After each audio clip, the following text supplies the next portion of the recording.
Bueno, y quería hacer un pequeño video sobre la idea del poder, ¿no? Y cómo el poder se relaciona, bueno, con estas perspectivas integrativas y demás. Bueno, un profesor de políticas o una persona de políticas como soy yo, siempre va a hablar de la relación con el poder, ¿no?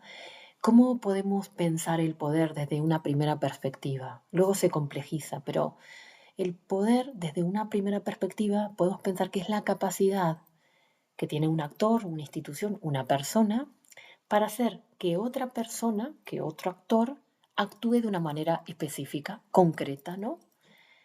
Es decir, lograr que el otro actúe en función de mis propios intereses. Esa es la primera aproximación del poder. Es una aproximación, por ejemplo, que tiene Robert Dahl. Entonces, esa aproximación es muy visible porque yo puedo observar perfectamente cómo se puede lograr esto. Por ejemplo, ahora mismo que estamos en un momento súper violento de la historia humana, ¿no? Vemos cómo hay presidentes que amenazan, que coaccionan o que directamente, bueno, bombardean países, ¿no? Y eso es una forma de ejercer el poder que tiene que ver con la violencia, con la amenaza de la violencia, a veces también con la persuasión.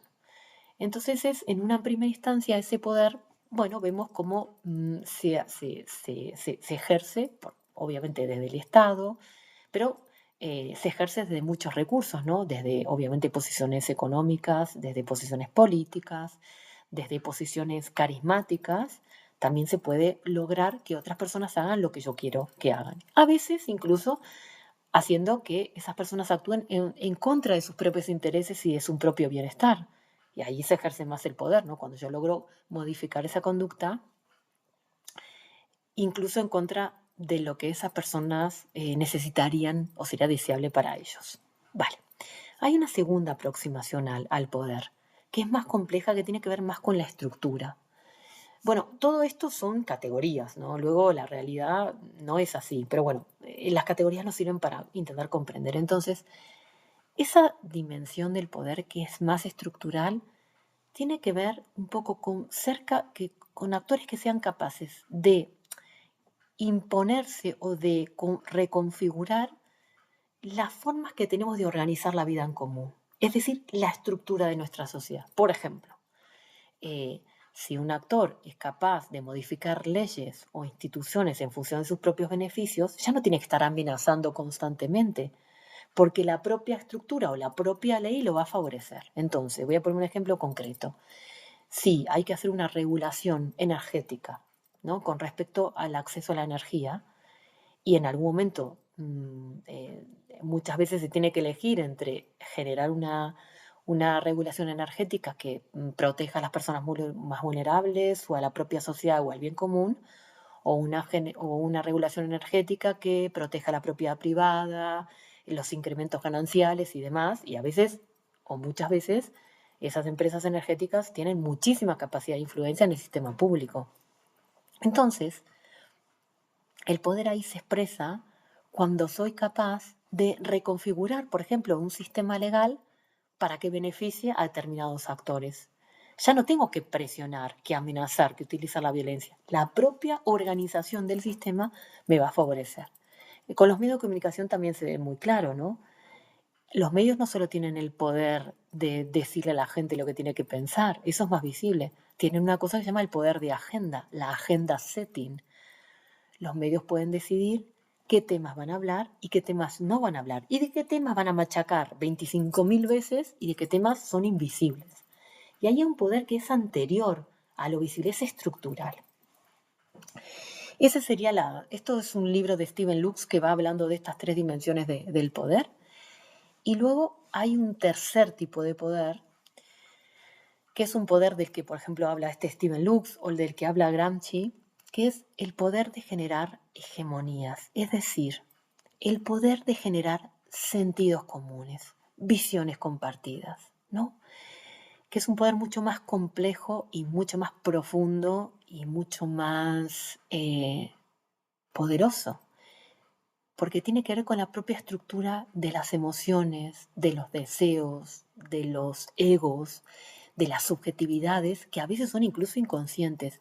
Y es la capacidad para ir creando sentidos comunes que nos hagan pensar que determinadas cosas son correctas, son normales, son deseables, y, no, y ese poder lo que hace es invisibilizar. Entonces, nos parece normal, natural, un montón de elementos que vamos y en función de eso vamos actuando, creyendo, sintiendo, sin ser conscientes que esos elementos no son naturales y normales, sino que benefician a unos grupos determinados de poder, ¿no? El poder de convencer, pero mucho más de persuadir directamente, sino de crear unas subjetividades, unas ideas que están casi metidas en nuestro cuerpo.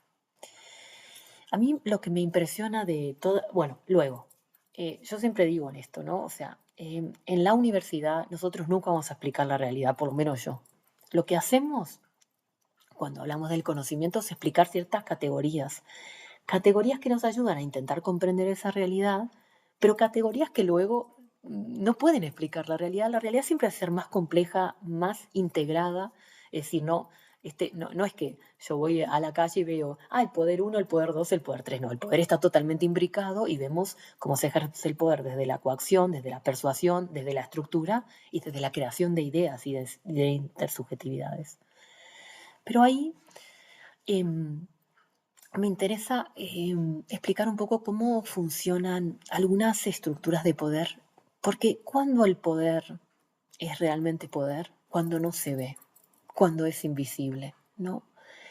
Mm, mm, Hemos creado una civilización occidental, unas ideas que, que hemos ido integrando de a poquito, ¿no? Hemos ido integrando eh, unas perspectivas, las voy a explicar, patriarcales, capitalistas, antropocéntricas y coloniales en nuestra forma normal de vivir. Entonces hemos construido un sistema que nos dice que nosotros los seres humanos somos seres superiores, que los animales y la naturaleza son recursos naturales al servicio de nuestro bienestar, de nuestro hedonismo, de nuestro placer. Que es totalmente normal tener a miles de millones de seres que sienten y padecen en procesos hiperviolentos de torturas y de extracción absoluta, como son los animales, y que eso es totalmente natural, porque nosotros vamos a ir a un restaurante o a un menú del día y vamos a poder elegir entre pollo, carne y pescado, sin ser conscientes que son procesos profundos, de una crueldad, de una violencia, de una deshumanización enormes. Vemos como naturales violentar, degradar a la naturaleza, eh, mm, producir un consumo exacerbado para generar placer, para generar bienestar, para generar ego, ¿no? Yo ahora mismo estoy diciendo esto y me estoy mirando, ¿no? Todo lo que tengo y mi gran incoherencia al hablar de esto. ¿Por qué el poder? Porque las ideas, porque la violencia naturalizada se va integrando en nuestro cuerpo, en nuestra vida, en nuestras células, se reproduce, se naturaliza, se normaliza. Voy a poner otro ejemplo relacionado con el capitalismo, ¿no? Nos parece normal y natural, tenemos esta idea de la meritocracia, que es totalmente falsa, que es la idea de que cada uno en este sistema capitalista tiene lo que se merece, porque estamos en una sociedad igualitaria, que no es una sociedad de castas, y todos estamos luchando y compitiendo por lograr recursos, y los más aptos, los más inteligentes, los más capaces, los más trabajadores son los que van a lograr mayor éxito económico, ¿no? Esta perspectiva tiene muchos problemas. El primer problema es que lo que hace es invisibilizar la estructura, es decir, estamos en una sociedad organizada en clases sociales. Y el acceso a los derechos muchas veces depende de las capacidades económicas de las personas. Entonces, tenemos personas, niños y niñas, educados en un total privilegio, con recursos materiales, con acceso a la vivienda, a la salud, a la educación, con amor, con tiempo para que los padres le lean por la noche, que eso cambia, por ejemplo, las capacidades cognitivas, ¿no? Y con herencias concretas que les permiten, por ejemplo, acceder a una vivienda, algo que ahora está imposible. Y tenemos niños y niñas que viven en una absoluta precariedad, cuyos padres y madres, a veces solo madres, trabajan 16 horas por día, no solo no tienen capacidades económicas, no tienen tiempo, no tienen espacio para poder cuidarlos. Y asumimos de manera totalmente deliberada que estos niños y estas niñas tienen las mismas posibilidades. Es obvio que esto no va a ser así. Esto de pensar que la justicia social es una aberración es una grandísima aberración, esa expresión. O sea, un mundo mínimamente consciente es un mundo que proteja a todos los niños y todas las niñas y les dé las oportunidades para vivir una buena vida, no para tener dinero, para vivir una buena vida. En este sistema hemos naturalizado, normalizado la pobreza, la precariedad, la vulnerabilidad, como si fueran cuestiones naturales, normales, está totalmente integrado en nuestro ser. Y la pobreza, la precariedad, la desigualdad no son naturales, es una construcción que hemos generado en un sistema que es capitalista. Pero además, esta idea de la meritocracia tiene otro problema que también me gustaría desnaturalizar. Y es esa idea de que los más inteligentes, los más capaces, tienen más derechos. ¿Por qué? Es que una persona que nace con un coeficiente o con una capacidad de trabajo menor o con una enfermedad, ¿tiene necesariamente que terminar en la pobreza? Es que es ético. Pensamos que realmente se está escuchando mi gatita, que tengo muchos gatitos, tengo 3 gatitos, y los pequeños, a la grande no le gustan los pequeños, que la van a molestar. Bueno, a lo que iba. ¿Por qué tenemos naturalizado y normalizado que esas diferencias que a veces son genéticas o incluso de personalidad ameritan, justifican y legitiman la pobreza? Es que la pobreza nunca puede ser justificada. Nadie tiene que terminar viviendo en la calle. Nadie tiene que sufrir privaciones económicas. Estamos en un mundo hiper rico donde cada vez hay una mayor concentración de la renta en personas, en actores, ¿no? Y sin embargo, ese poder que tienen los medios, que tienen las redes sociales, las familias, las instituciones, ¿veis? Van naturalizando, normalizando para que nos parezca normal y natural y para que no nos preguntemos por qué. Yo no digo que me digáis, no, estoy de acuerdo contigo, ¿no? Puedes estar totalmente de desacuerdo, pero en algún momento hemos parado a preguntarnos por qué ejercemos esta violencia sobre los animales, por qué hay personas que tienen este nivel de precariedad y vulnerabilidad, por qué, bueno, voy a seguir, ¿no? Y es una sociedad, yo sé que es muy duro de verlo, pensamos que no, es una sociedad profundamente racista y profundamente colonial. Y hemos construido desde hace 500 años unas ideas de supremacistas blancas, ¿no? Y que pensamos que son naturales, que por supuesto que pensamos que no. Y basta leer o escuchar a personas racializadas, basta leer a Frantz Fanon para darse cuenta el nivel de violencia, el nivel de crueldad de estos estereotipos que hemos ido construyendo de que lo blanco es lo superior. Y hasta qué punto, Frantz Fanon tiene un libro que se llama Cuerpos negros, máscaras blancas, y hasta qué punto se ha ido construyendo esta idea de que lo humano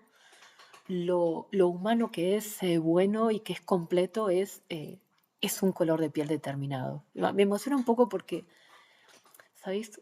Lo que yo veo mucho en nuestras sociedades es que es muy difícil entender lo que otros están pasando, ¿no? Es muy difícil salir de nosotros. Entonces, es muy difícil entender hasta qué punto el racismo genera, además de pobreza y desigualdad, genera trauma, genera dolor, genera sufrimiento. Y por último, es una sociedad patriarcal. Algún día hay una cosa más extensa sobre estos temas, sobre el feminismo. Para mí todas estas teorías son teorías muy basadas en el amor. Ya explicaré, ya sé que es rarísimo pensar que el feminismo o que las perspectivas decoloniales están orientadas hacia el amor, pero para mí eso es lo que son. Son eso porque, bueno, voy a terminar aquí, ¿no? en este sistema patriarcal donde primero, donde lo que es masculino es superior, pero además lo masculino está identificado con la imposición, con la fuerza, con la lucha, ¿no?